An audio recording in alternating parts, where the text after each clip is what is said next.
IPC की धारा 85 अपनी इच्छा के विरुद्ध नशे के कारण निर्णय लेने में असमर्थ व्यक्ति का कार्य। कुछ भी ऐसा अपराध नहीं है जो ऐसे व्यक्ति द्वारा किया जाता है जो ऐसा करते समय नशे के कारण कार्य की प्रकृति को जानने में असमर्थ है, या कि वह जो कर रहा है वह या तो गलत है या कानून के विपरीत है, बशर्ते कि जिस चीज से उसे नशा हुआ था वह उसे उसकी जानकारी के बिना या उसकी इच्छा के विरुद्ध दी गई थी। उदाहरण, कोई भी व्यक्ति किसी अन्य व्यक्ति को उसकी अनुमति के बिना नशीला इंजेक्शन देता है और यदि वह व्यक्ति कोई अपराध करता है तो उसे दोषी नहीं ठहराया जाता है।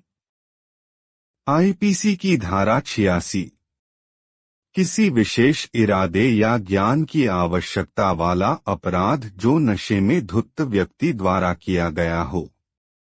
नशे की हालत में किए गए कार्य को अपराध नहीं माना जाएगा जब तक उसका व्यक्ति विशेष ज्ञान या इरादे के साथ नहीं किया है और जब तक उसे वही ज्ञान नहीं है जो उसे उस स्थिति में होता है।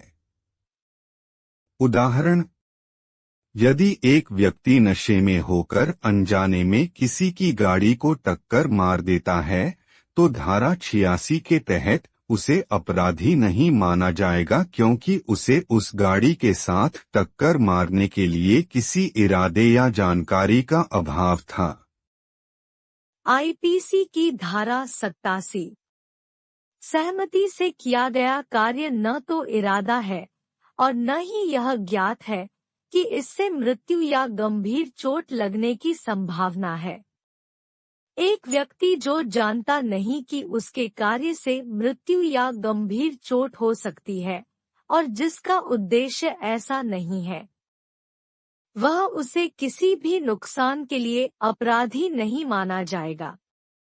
उदाहरण, एक व्यक्ति अपने आवास के बालकन से गिरते वस्त्र को देखता है और उसे पता नहीं होता कि वह नीचे सड़क पर आने वाले व्यक्ति को चोट पहुंचा सकता है, जब तक उसका उद्देश्य किसी को नुकसान पहुंचाने का नहीं है, तब तक उसे उस व्यक्ति के खिलाफ अपराधी नहीं माना जाएगा।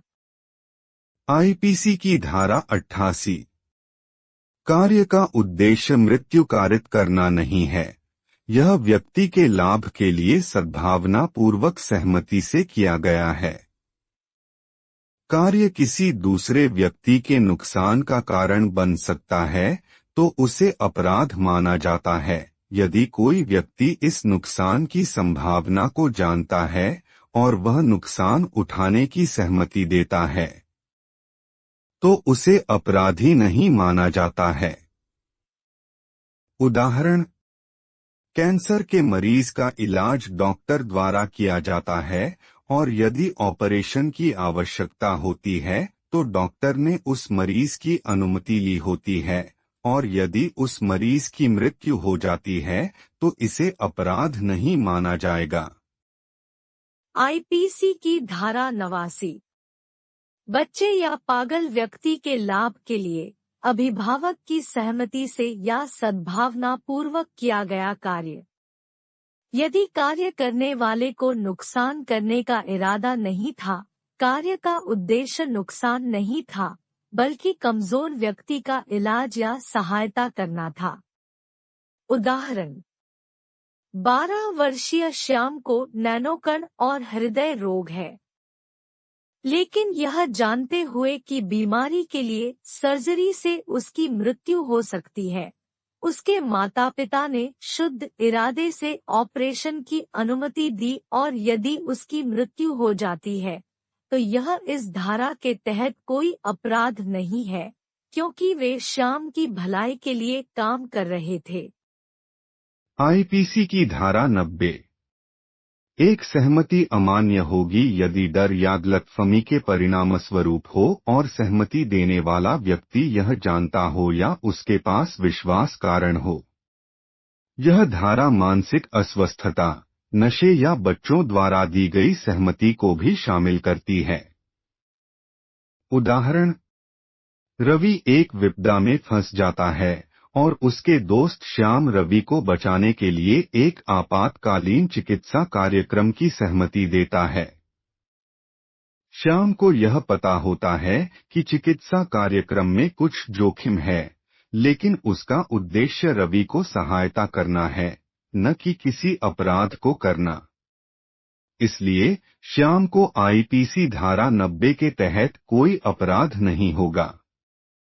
धारा 91 के अनुसार जो कार्य किसी नुकसान के स्वतंत्र रूप से अपराध है और जिसकी सहमति देने वाला व्यक्ति नुकसान पहुंचा सकता है या पहुंचाने की संभावना जानता है, उन कार्यों पर धारा 87, 88 और 89 के अपवाद लागू नहीं होते हैं। उदाहरण, एक बालिग महिला जिसकी स्वास्थ्य खराब हो गई है और जिसके जीवन को बचाने के लिए डॉक्टर ने गर्भपात करने की सलाह दी है। महिला जानती हुई कि उसका गर्भपात मानसिक और शारीरिक स्वास्थ्य को बचाने के लिए हो रहा है, अपनी सहमति देती है। धारा 87, 88 और 89 के तहत उसके द्वारा किए गए गर्भपात का कार्य अपराध नहीं होगा। आईपीसी की धारा 92, किसी व्यक्ति की सहमति के बिना उसके लाभ के लिए सद्भावना पूर्वक किया गया कार्य। उदाहरण, अमित नाम का एक आदमी अपने छोटे बच्चे शिव के साथ एक घर में है और घर में आग लगी हुई है। उनकी मदद के लिए आए बाकी लोग अमित की बालकनी के ठीक नीचे कंबल लेकर खड़े थे। अमित ने ध्यान से शिव को घर की छत से नीचे गिरा दिया, यह जानते हुए कि गिरने से बच्चे की मौत हो सकती है, लेकिन यहाँ उसका इरादा बच्चे को मारने का नहीं है, बल्कि वह नेक इरादे से बच्चे के फायदे का इरादा रखता है। इसलिए भले ही बच्चे की गिरने से मौत हो गई हो, अमित ने कोई अपराध नहीं किया है। आईपीसी की धारा 93, सद्भाव पूर्वक दी गई सूचना। सद्भावना से दिया गया कोई भी सूचना उस व्यक्ति को किसी भी तरह की हानि पहुंचाने वाला अपराध नहीं है, यदि वह उस व्यक्ति के लाभ के लिए किया गया है। उदाहरण, एक सर्जन अच्छे विश्वास में एक मरीज को अपनी राय बताता है कि वह जीवित नहीं रह सकता है। सदमे के फलस्वरूप रोगी की मृत्यु हो जाती है। ए ने कोई अपराध नहीं किया है, हालांकि वह जानता था कि सूचना के कारण रोगी की मृत्यु हो सकती है। आईपीसी की धारा 94, ऐसा कार्य जिसके लिए किसी व्यक्ति को धमकी देकर मजबूर किया जाता है। भारतीय दंड संहिता की धारा 94 के तहत जो व्यक्ति तत्काल मृत्यु या हानि के धमकियों के दबाव में अपराध करता है, वह अपराध नहीं माना जाता है। उदाहरण, यदि राहुल जो एक ट्रक ड्राइवर है, करण को धमकी देकर कोई दुर्घटना कार्य करता है, तो करण इस धारा के तहत दोषी नहीं है।